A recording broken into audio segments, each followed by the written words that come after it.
Hola, ¿qué tal? Hola, ¿qué tal? ¿Cómo están ustedes? Bueno, pues Sí. estamos acá para compartirles justamente em, lo esencial de este curso especializado, Los mitos del amor.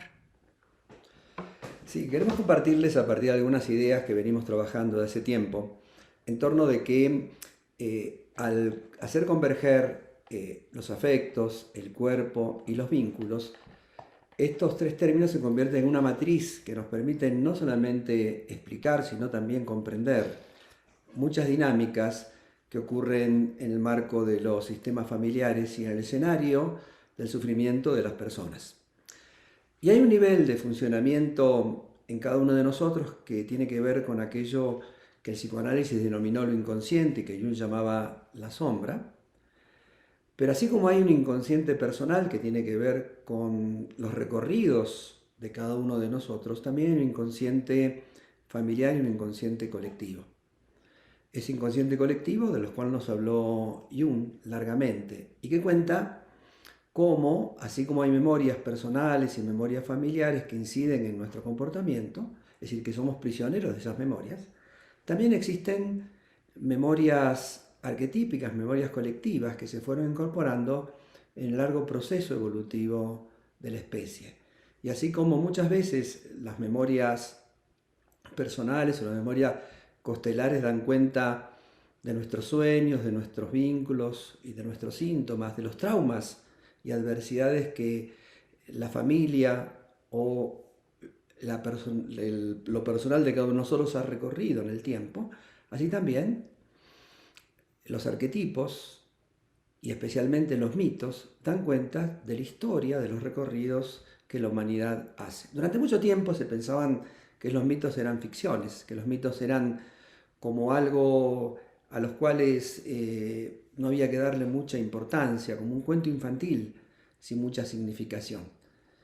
Pero gracias al trabajo de muchos pensadores, en el siglo pasado se empezó a rescatar esta mirada sobre los mitos. Los mitos son lenguajes, como lo es el discurso familiar, como es ese relato que la gente cuenta o que en la escena costelar, en el campo costelar, se arma como un discurso que está ante nuestros ojos.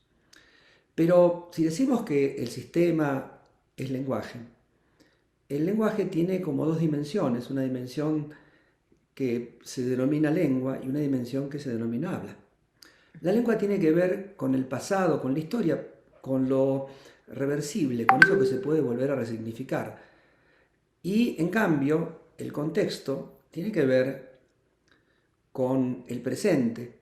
El habla tiene que ver con el presente, con el contexto y con aquello que de alguna manera es elusivo, es inmodificable, es lo que está aconteciendo tal como es entrando en el ayer de nuestra vida.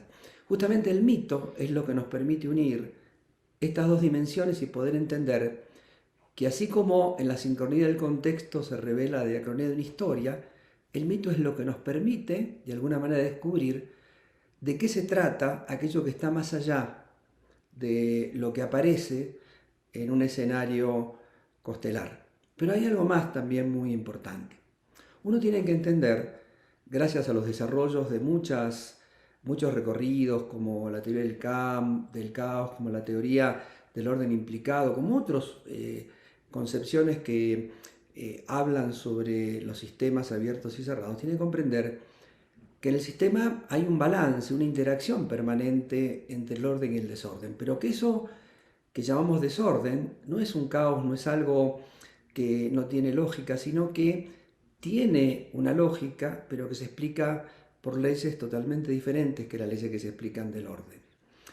Eso que parece como un cuento enredado, difícil, complicado, que nos cuentan los mitos, pero que en realidad lo que hacen es relatar la memoria de historias reiteradas, repetitivas, que están en la base de la memoria colectiva y que influyen sobre las memorias costelares, nos permite entender esos desórdenes y también nos permiten entender cómo junto a las historias de amor, de la cual los mitos nos hablan abundantemente, están las memorias del desamor y las memorias de la destrucción, de la cual también los mitos nos hablan largamente. Los mitos son recorridos y nos enseñan en esos recorridos, que son como un remedio de los recorridos de nuestra vida. Los mitos nos hablan de que en las encrucijadas de ese personaje que va hilvanando una historia que el mito cuenta, Edipo, por ejemplo, las cosas más importantes del mito de Edipo acontecen en encrucijadas, y también en nuestra vida se presentan encrucijadas, momentos de decisión que tenemos que tomar, en donde básicamente en esas encrucijadas lo que se le plantean a los seres míticos, como lo que nos plantea cada uno de nosotros, es tener que decidir o tener que armonizar entre seguir la demanda del sistema o seguir también los recorridos personales que uno tiene que hacer, ser fiel a uno mismo. ¿Cómo resolvemos esa encrucijada? Tiene mucho que ver con las enseñanzas que los mitos nos muestran, cómo resolver esa aparente desarmonía, porque el sistema tiene una necesidad y nosotros también tenemos una necesidad. El sistema quiere que pertenezcamos a toda costa y nosotros necesitamos ser fieles a nosotros mismos. ¿Cómo hacemos para armonizar? Y eso, esa resolución de esa encrucijada que los mitos relatan, formas de cómo resolver esa encrucijada, nos hace incluir en esta reflexión sobre los órdenes del amor, y nos vamos a hablar de los mitos del amor y de los desórdenes del amor, nos obliga a incluir un concepto que desarrolló la maestra Sujei Alemán, que son los órdenes de la realidad, que tienen que ver cómo explicar que somos fieles a nosotros mismos sin entrar en una colisión con la demanda del sistema, cómo lograr armonizar estas cuestiones. Por lo tanto, hablar de los mitos es hablar de algo muy presente. Los mitos no se tratan de cosas ficcionales del pasado, sino que los mitos están funcionando hoy en nuestra vida. Afrodita la vamos a encontrar caminando ahí parada frente a un semáforo. Es decir, vamos a encontrar estos personajes míticos y las historias míticas y los recorridos míticos que no hablan de otra cosa más que de los embrollos, las implicaciones y los conflictos que acontecen, como hoy acontecen en todas las familias. Por lo tanto, no es que vamos a hacer un curso de mitología, aunque vamos a utilizar los recursos míticos para poder ejemplificar, sino que vamos a incorporar una variante o una dimensión que nos permite enriquecer muchísimo el trabajo constelar y entender que no solamente se repiten historias familiares, sino que se repiten historias que trascienden las memorias familiares, que son las memorias míticas, las memorias arquetípicas. Y si uno esta dimensión no la puede incluir, se queda de alguna manera rengo el trabajo, porque aunque no operemos la comprensión de la determinación y la memoria mítica que se está jugando en cada campo, en cada escena y en cada vida, porque está presente tanto en lo constelar familiar como en lo individual, nos perdemos de una llave pero muy importante de comprensión de las dinámicas que acontecen en los pacientes. Y eso nos permite entender esa convergencia, la diacronía, la sincronía, el pasado con el presente, pero sobre todo nos permite entender la naturaleza del orden que está detrás de ese aparente desorden. Y eso nos permite darnos cuenta de una riqueza que los síntomas, los sueños, los vínculos, los embrollos, las implicaciones tienen, que no se explican solo por una relación causal de efecto-causa, no solamente por una repetición de lo igual, sino que también se necesita incorporar otra dimensión de comprensión y de resignificación que le hace muy bien a la mirada constelar, que es la sincronicidad. Es decir, que no estamos solamente provocados por relaciones causales, sino que también existe una asociación de significados azarosa, la incertidumbre, que también juega un rol muy importante. Esto que los griegos hablaban del azar y la necesidad del tiqué y el automatón, pero que en realidad son dos leyes de la vida. Así como la causalidad tiene un efecto, hay cosas que no se alcanzan a explicar por la causalidad. Eso que nosotros decimos, qué casualidad, qué coincidencia, no es ninguna casualidad ni ninguna coincidencia, ese efecto de campo no es solamente un efecto causal, sino también es un efecto de significado, de sentido, de lenguaje. Y justamente el mito, volviendo a lo que decíamos al principio, permite unir la lengua con el habla y nos permite de alguna manera incorporar una dimensión muy significativa y entender que los mitos no son una ficción, sino son una revelación. Nos cuentan los atrapamientos traumáticos, colectivos, que se derivan en las familias y que de las familias se derivan en nosotros. Por lo tanto, a esto lo estamos convocando, a hacer esta experiencia de trabajo donde los mitos son una herramienta de resignificación absolutamente importante. ¿Cómo te suena, Sofía? Me encanta y me da gusto poder participar en este curso tan profundo. Incluso hasta le cambiaría el título, Eduardo. Lo llamaría Los mitos en la vida cotidiana. Totalmente. Claro que los mitos del amor lo llamamos pensando justo en la manera en la que nos vinculamos.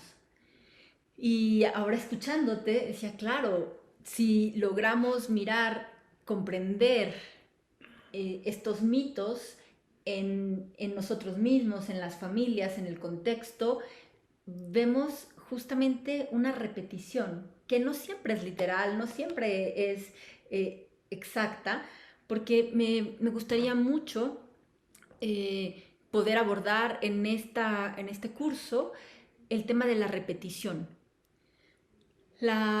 Todos los sistemas familiares, incluso los personales, tendemos a la repetición porque es lo que conocemos y lo que sabemos es que un sistema, el que sea, se va a repetir a sí mismo, se va a replicar para poder sobrevivir, ¿no? Entonces, en pos de esta sobrevivencia, va a hacer lo que tenga que hacer, quitando, desechando aquello que le quite energía, le quite fuerza. A esto lo hemos conocido como el tema central en las constelaciones de la pertenencia, donde Bert Hellinger nos explicó ampliamente y profundamente la importancia de reconocernos parte de un sistema, donde sabemos que para pertenecer el sistema nos exige cumplir con el código, ¿no? Y el código es, ok, yo pertenezco a este sistema y en este sistema se actúa de esta manera. Entonces, a mí me gusta mucho la idea de pensar esta formación en términos de entender las dinámicas relacionales, porque las dinámicas relacionales nos hablan de la forma en la que cada sistema aprendió a sobrevivir. Y si logramos entender sus códigos de sobrevivencia, entonces es muy probable y posible que podamos mirar dónde sí está su fuerza, dónde está su potencial atrapado para poder caminar hacia esta posibilidad de los órdenes de la realidad, que tienen que ver con darle lugar a los anhelos propios, al anhelo del alma, que le llamamos, ¿no? Así es. Sí, inclusive en esto que estás diciendo, Sujei, hay una idea que puede ser interesante.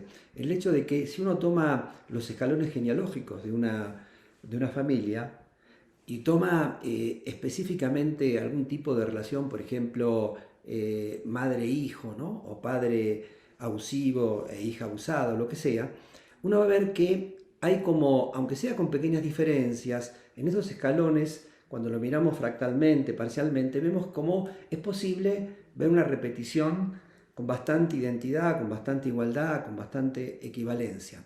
Pero es interesante cuando uno hace esos cortes generacionales en los escalones y mira la totalidad de la familia, va a ver que cada genealogía, cada escalón genealógico es diferente. Y a veces veo, o a veces me parece ver, que muchas veces en los trabajos clínicos se da mucha importancia a esa repetición de lo idéntico y no se da la importancia suficiente a la repetición de lo diferente. Es decir, se mira lo particular, lo singular de ese corte, pero que no se ve la totalidad del contexto, ¿no? Y vos siempre, Sujei, estás como insistiendo en el tema de los vínculos en un contexto, ¿no? La importancia del contexto. Y a veces cuando se ve esa parcialidad vincular sin el contexto, Es decir, uno ve como que hay repeticiones, a lo mejor con pequeñas modificaciones, pero se queda en la repetición. Pero si eso lo inserta en el contexto más abarcativo de los vínculos de la generación, ve como que en realidad hay diferencias, como que se produjo un salto, como si fuera un salto cuántico, se produce un salto entre la generación de los que nos precedieron y nosotros. Y ahí se plantea una cuestión que los mitos enseñan, curiosamente, ¿no? Y que alguna vez lo hemos hablado, de que a quién le sos leal, Exacto, ¿no? A quién le sos leal. exacto. Y sí, ampliando esto a quiénes somos leales, esto tú lo escribiste de una forma maravillosa, Eduardo. eh, el hecho de ser leal a los de atrás, que es todos los que nos preceden, los ancestros, en pos de reconocer que hicieron lo que pudieron, pero que, ok, eres leal con ellos, pero entonces lo dices claramente, ya no proteges a los que Sí, vienen sí. adelante. Sí.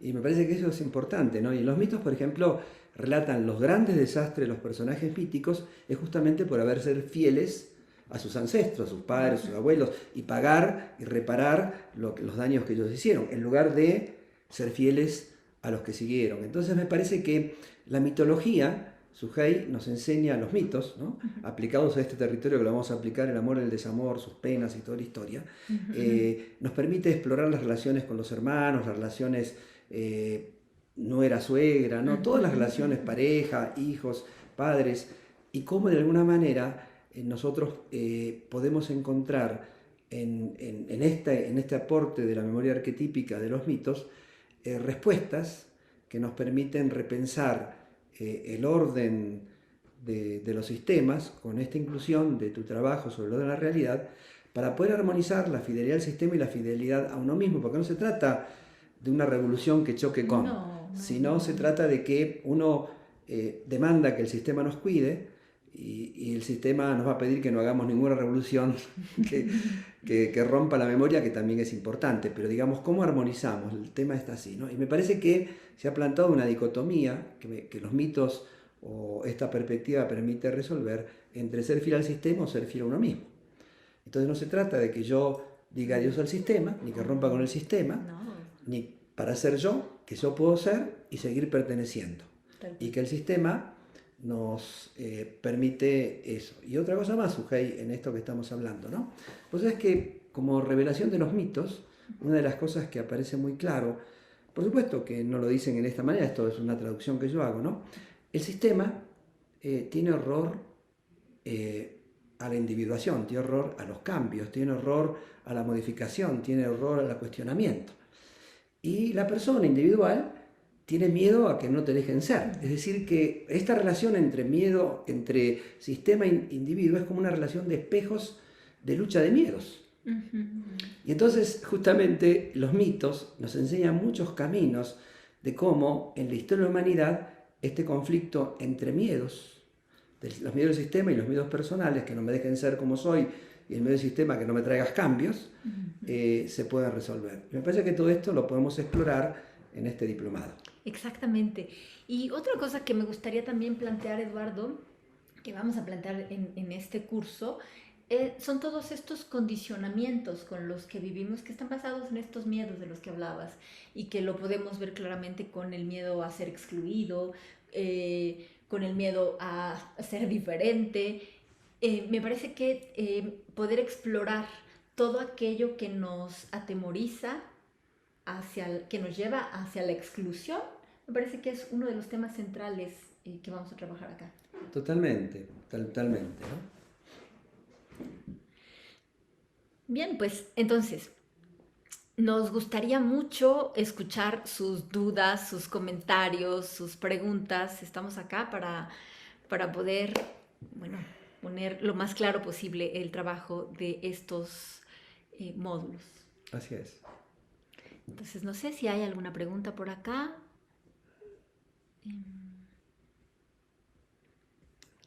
Bueno, no. A ver, un segundito. Kenny, por favor. Hola, buenas tardes. Perdón que no prenda mi cámara, pero no estoy en un ambiente propicio para encenderla. Muchísimo gusto. Yo vivo en la ciudad de Querétaro. También soy consteladora desde hace 6 años. Igual no tengo una larga carrera como ustedes. Lamento haber entrado tarde a la charla. Primero que nada, una disculpa por eso. Sin embargo, no me queda muy claro lo de los mitos. Todo lo demás lo he seguido perfecto, pero como entré tarde, pues ya no comprendí bien lo de los mitos o hacia dónde va el diplomado con esto de los mitos. Si es posible que me lo pudieran repetir. Muchísimas gracias y mucho gusto a los dos. Claro que sí. Gracias. Cómo no, Aquí. igualmente aunque estés despeinada, te queremos igual, ¿eh? Eh, Mira, los seres humanos estamos condicionados y también sostenidos, las dos cosas, por memorias. Una memoria personal que va desde la concepción hasta el día de hoy, en cada uno de nosotros. Una memoria familiar, que tú y todos conocen suficientemente el peso que tiene en nuestras vidas. Y también una memoria arquetípica que tiene que ver con la historia de la humanidad, que incide muy significativamente en cómo nosotros hoy nos comportamos, cómo nosotros nos relacionamos, cómo nosotros interactuamos. Esas tres memorias son, por un lado, bordes, pero por otro lado son recursos que tenemos para sobrevivir y para vivir.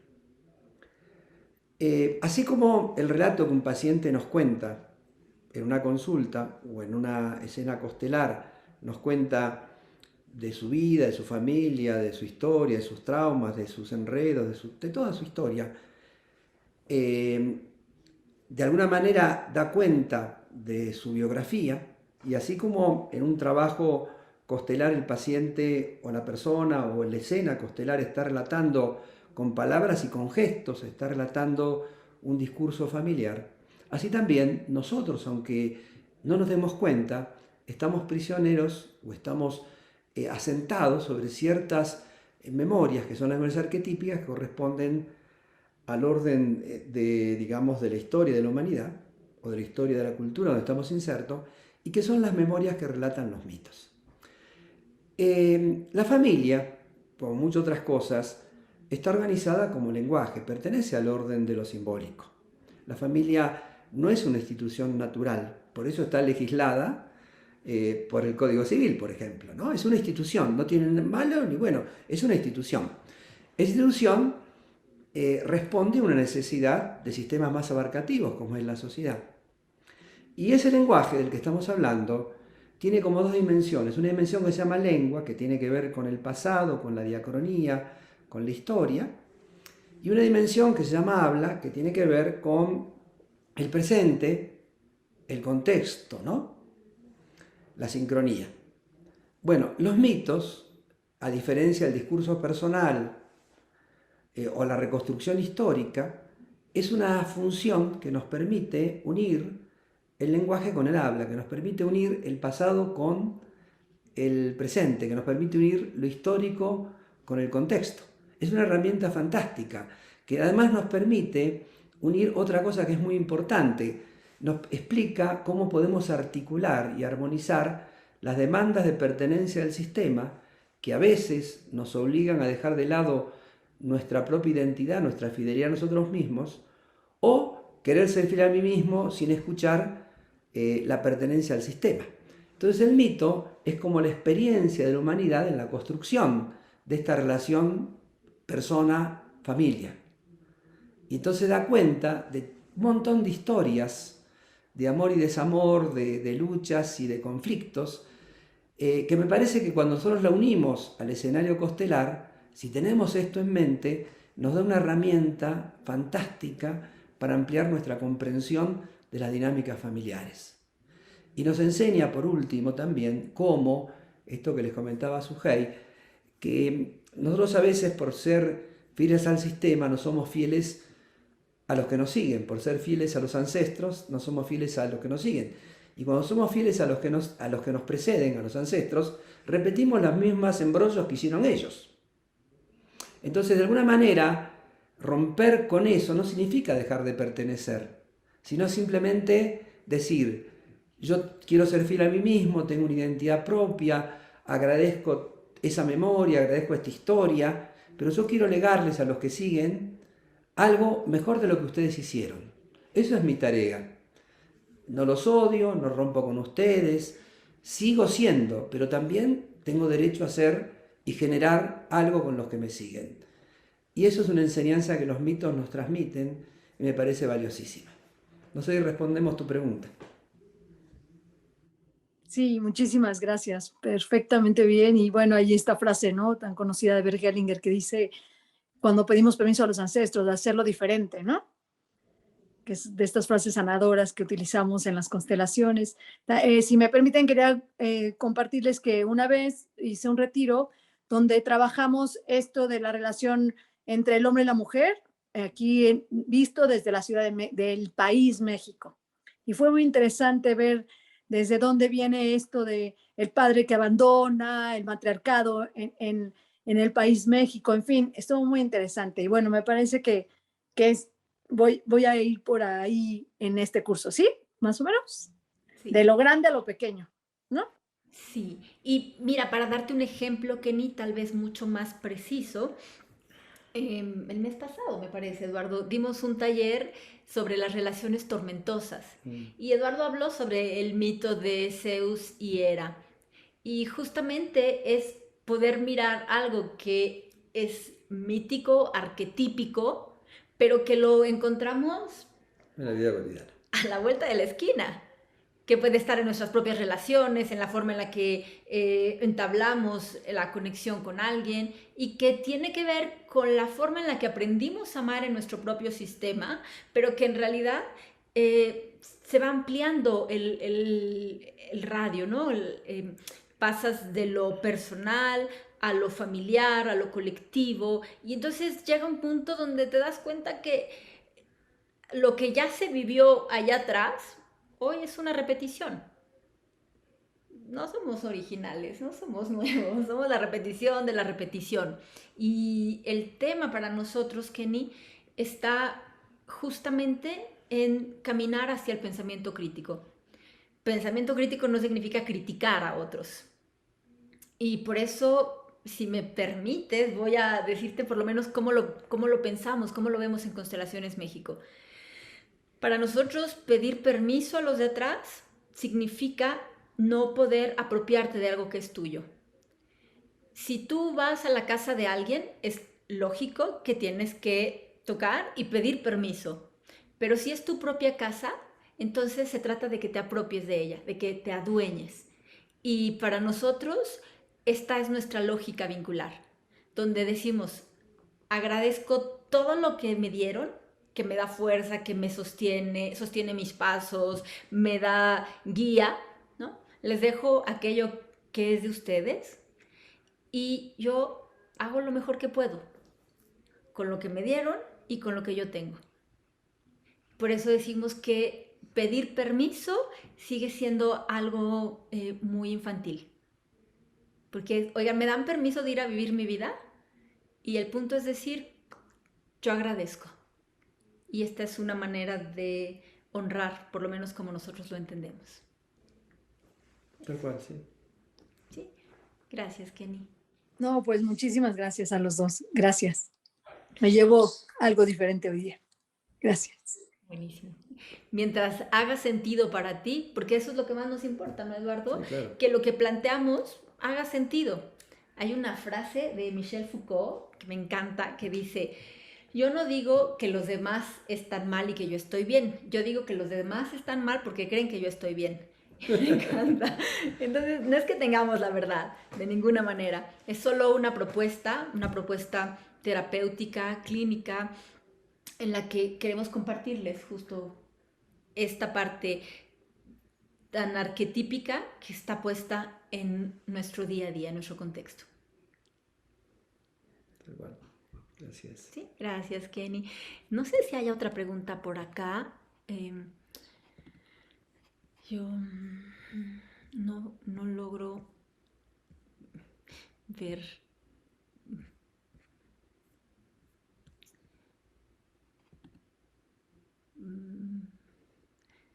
Creo que...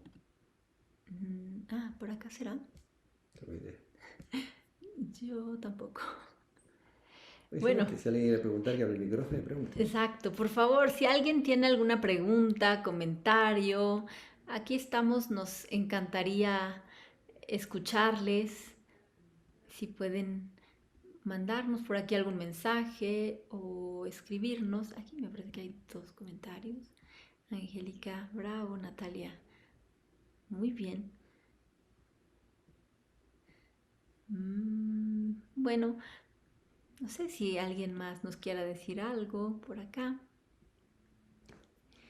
Tal vez podemos hablar un poco del formato, Eduardo. ¿Qué son 9 Perfecto. módulos? ¿Qué son en fin de semana? ¿No? Ok. ¿Te parece? Sí, dale.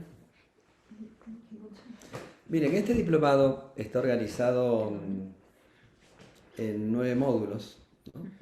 Y a lo largo de todo el módulo, más allá de los comentarios de transmisión, de doctrinarios que vamos a hacer, vamos a trabajar mucho, como lo venimos haciendo en otros diplomados, de manera tal que cada módulo, el primero está centrado en, digamos, los recursos genéricos, conceptuales, pilares del modelo que vamos a trabajar, y después en cada módulo subsiguiente vamos trabajando las relaciones entre hermanos, las relaciones filiales, las relaciones de alianza, parejas, ¿no? Las relaciones entre cuñados, en fin, todos los tipos de relaciones que constituyen, digamos, el orden familiar, ¿no?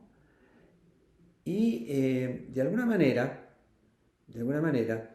a través de cada módulo, con los ejercicios y con las diferentes eh, formas en las cuales vamos a ir trabajando, eh, vamos a poder ejemplificar y a poder trabajar en cada uno de los presentes, en cada uno de los participantes, esas memorias y ver cómo se pueden integrar en el trabajo constelar y en el trabajo personal.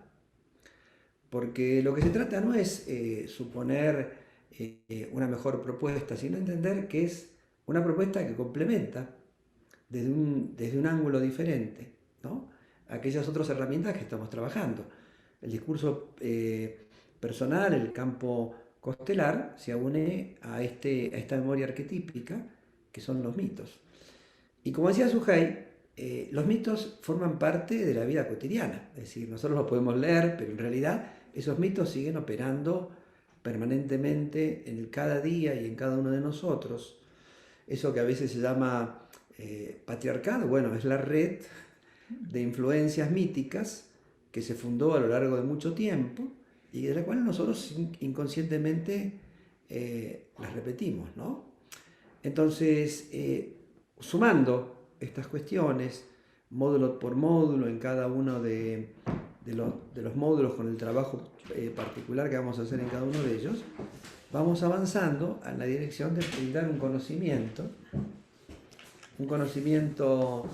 profundo de toda esta temática para que se articule con los otros conocimientos que la persona tiene, tanto constelares, individuales, exactamente lo que sea, inclusive, como ocurre en otros diplomados, por un trabajo personal. Exactamente, exactamente. Y bueno, tenemos módulos muy, muy específicos, ya los van a ver, está en la información que van a recibir, pero centralmente, después de los inicios, pasamos a las relaciones padres e hijos. Y aquí vamos a explorar todas las expectativas que ponen los padres en los hijos. Y aquí vamos a poder ver este anhelo sistémico de estos hijos que por supuesto que quieren complacer a sus padres en términos de recibir amor, de ayudarles, de quitarles cargas, etc. Entonces vamos a ver qué le pasa a estos hijos parentalizados, los hijos favoritos, los hijos rechazados, si eran esperados. Vamos a revisar a profundidad en esta relación, porque esto lo vemos mucho en el trauma, la violencia, la negligencia, el descuido. Sí, hacerle pagar a los hijos las deudas de los padres, ¿no?, o de los abuelos. Pero lo maravilloso, retomando siempre este punto, Eduardo, es que los hijos le traen una esperanza al sistema. Tal cual. De que se pueda renovar, de que pueda haber nuevas posibilidades. Tal cual, sí. Y la mitología nos enseña cómo, esto que uno ve en la clínica, ¿no?, cómo los hijos son las oportunidades que tienen los padres de sanar los traumas y deudas pendientes, ¿no? Si los padres se abren esta posibilidad y en lugar de ponerse en un lugar asimétrico, que temporalmente lo tienen, ¿no? Y pueden escuchar lo que los hijos les enseñan, los hijos se convierten en maestros muy significativos, sanadores muy profundos de muchas heridas que los padres tenemos. Y qué decir del tema de los hermanos, Wow. que es otro módulo para todos los que tenemos hermanos. Esta forma de vincularnos con ellos, que muchísimas veces, como lo vemos en constelaciones, tiene que ver con la relación de los padres. Hay hermanos que no se pueden vincular entre ellos porque siguen replicando la relación que tienen los padres, ¿no? Y se crean bandos también. Tal cual, sí, porque en realidad todos los relatos que podemos acceder van a ver cómo las preferencias de los padres por un hijo generan entre los hermanos, el hecho de que el hecho de que los padres no le permitan a los hijos que resuelvan sus conflictos entre ellos, algo así como que la ley que uno puede establecer que no corra sangre, pero después ustedes tienen que arreglarse los problemas entre ustedes, hace que los hermanos generen una tremenda dificultad de convivencia entre ellos, que después se traslada a las relaciones fraternales que se tienen con los amigos, inclusive con la pareja. Muy claramente. Y otro concepto importante que revisamos aquí es la diferencia entre el hijo mayor y el primer hijo. Esa es una de las cosas de los hijos parentalizados, ¿no? Que aunque no sean los primeros necesariamente, se viven como mayores. Y aquí, por supuesto que todos los hijos mayores no tienen posibilidad de tener buena relación con los hermanos. Tal cual, así ocurre. Porque no están en el mismo lugar, más bien en el mismo orden. Y bueno, también, ¿qué decir de los hermanos menores? Diría que los hermanos menores son, por el término, ¿no? Mayor y menor. El mayor es el que va y busca ayudar a los padres y el menor es al que la mamá no deja crecer. Es como mi menor que se queda aquí y que está conmigo. Yo soy el hijo menor. Por si acaso. Bueno, también tenemos las herencias familiares, Eduardo. Uy, todo un tema las herencias familiares. Nosotros partimos de la idea, con Suhey, que la familia es un sistema y entonces todo lo que hay en la familia pertenece a la familia. Y que los padres somos solamente administradores temporales hasta que nuestros hijos puedan hacerse cargo de lo que les pertenece. Pero cuando la herencia se convierte en lo que funciona muchas veces en nuestra cultura como un arma de poder, de premios y castigos que los padres tienen, lo único que funciona en la herencia es como una especie de pacto patriarcal perverso, de dominación sobre los hijos. Eso que nosotros generamos, pertenece a todos. Todos somos dueños de los bienes de la familia. Pero no solamente estamos hablando de términos materiales, sino estamos hablando de todo lo que podemos heredar a nuestros hijos como tradiciones, valores, afectos, historias, traumas, ¿no? En fin, es un paquete. Sí. Y como muchas veces cuando hay un tema no resuelto emocionalmente, afectivamente, se vuelca en la herencia y se vuelve una maldición. Totalmente. Y uno ve cómo los padres mueren o el padre muere y los hijos se despedazan. O los bandos, yo que sé, masculino y femenino se despedazan, ¿no? En fin, hay toda una historia realmente compleja en donde cambiando y modificando esta historia se puede llegar a resultados muy, muy satisfactorios. Hablaremos también de la pasión y el rechazo. Wow. Que aquí vamos a tener toda la parte de la pasión sexual, el erotismo, la seducción. Sí, claro, y también vamos a hablar de cómo una de las cosas que el sistema no admite, pero que, digamos, reprime, es justamente el apasionarnos. Es decir, la conexión con la pasión es sentir intensamente y profundamente lo que sentimos, es una garantía para poder ser fiel a nosotros mismos. Entonces, esto que se ha convertido en la cultura como en un pecado, discúlpame que esté tan apasionado, discúlpame, ¿no? Vamos a hablar de distintas pasiones, no solamente la pasión sexual, sino todas las pasiones que alientan, inclusive aquellas pasiones complejas, como la pasión de la envidia, las pasiones reivindicativas, las pasiones destructivas, ¿no? Es decir, cómo uno puede destruir apasionadamente. A mí me gusta mucho esa postura que tienes, Eduardo, no de patologizar ninguno de los conceptos, sino mirarlos en su amplia gama, Totalmente. su espectro. Eso me parece súper bueno. Otro módulo, por favor, el triángulo del amor. Wow. Que aquí tenemos para rato, ¿no? Eduardo plantea que desde el inicio somos tres. Se necesitaban dos para que 1 más 1 son 3, ¿no? Exacto. Entonces, aquí vamos a explorar, bueno, cómo nos relacionamos en un triángulo. Sí, la idea de partida es imaginar que los triángulos fueron invariantes del espíritu humano. Que así como metafóricamente 2 puntos hacen una recta, 3 puntos hacen un plano. Y ese plano de la triangulación, que puede ser cualquier tipo de triángulo, puede ser una pareja con un proyecto, puede ser lo que sea, ¿no? Puede ser un amante, puede ser lo que sea. En realidad, ese tercero viene a ponernos sobre la mesa algo importante de que pasa en las relaciones de pareja.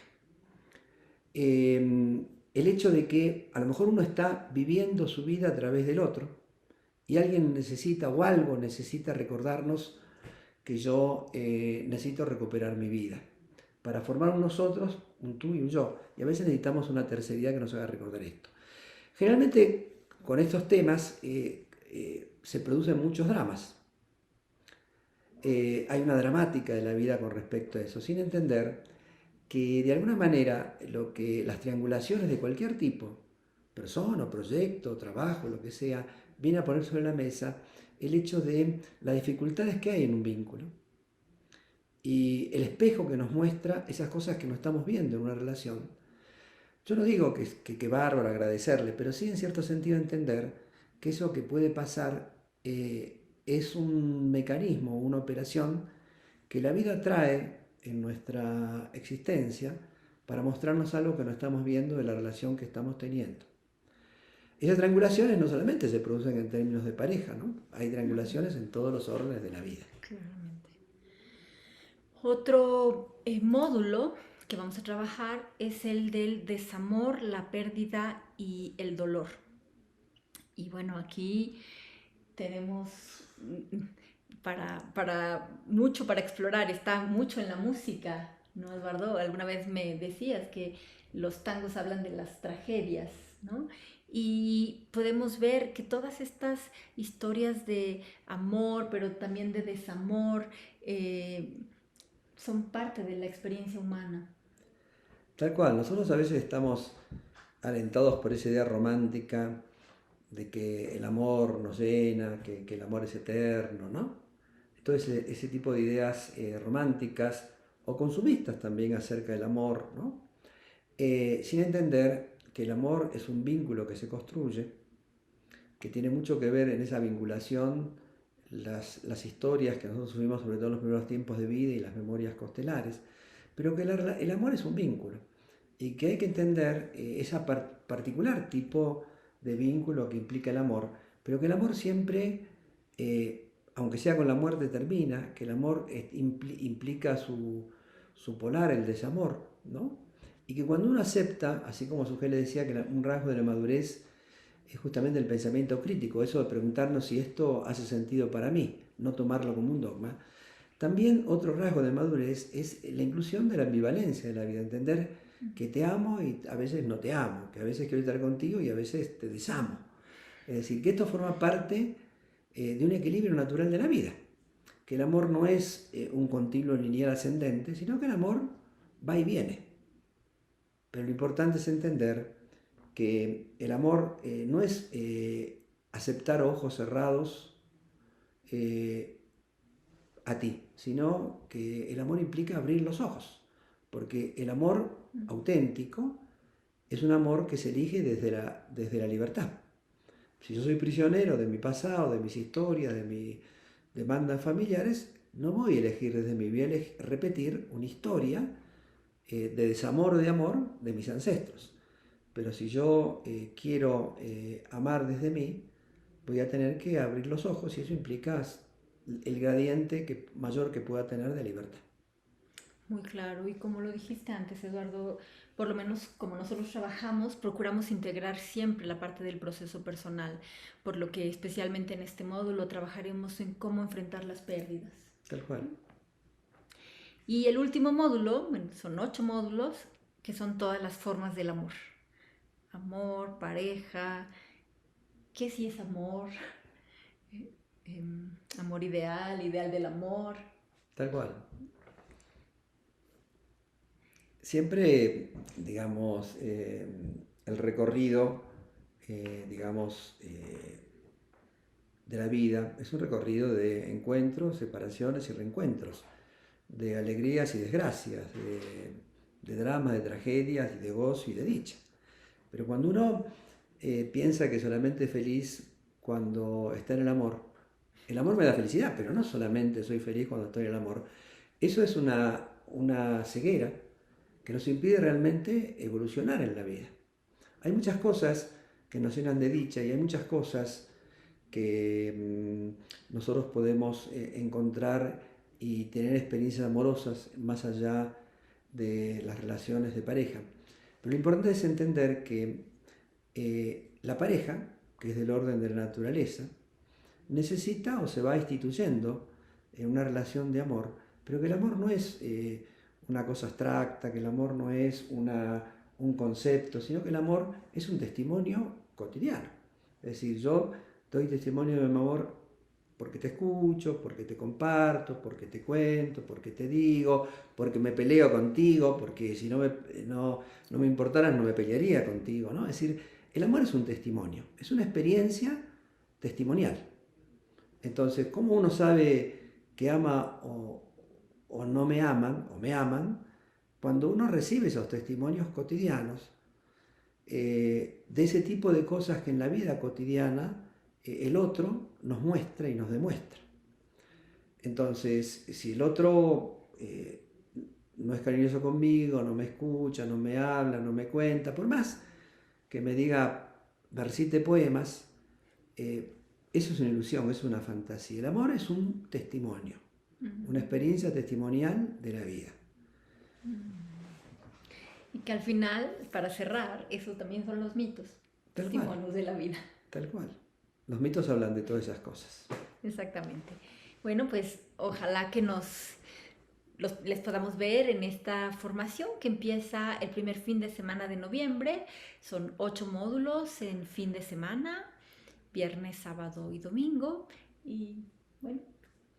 Con mucha práctica y con mucho encuentro con uno mismo y encuentro con los otros.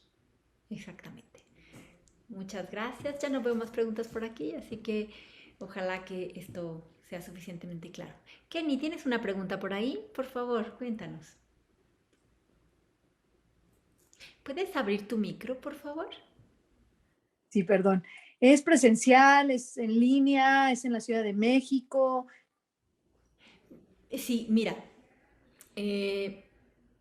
va a ser presencial y en Ay, línea. sí, súper, súper. Yo voy en vivo y a todo color. Aquí estamos. Gracias. Ok, entonces me van a hacer llegar la información completa. Toda la información, claro que sí, con mucho Súper. gusto. Excelente, gracias, muchísimas gracias. A ti, el horario que vamos a tener viernes, sábado y domingo va a ser de 9 de la mañana a 2:30 de la tarde. ¿Ok? Muy bien. Muy bien. Bueno, Hasta pues pronto. muchas gracias. Hasta luego. Gracias.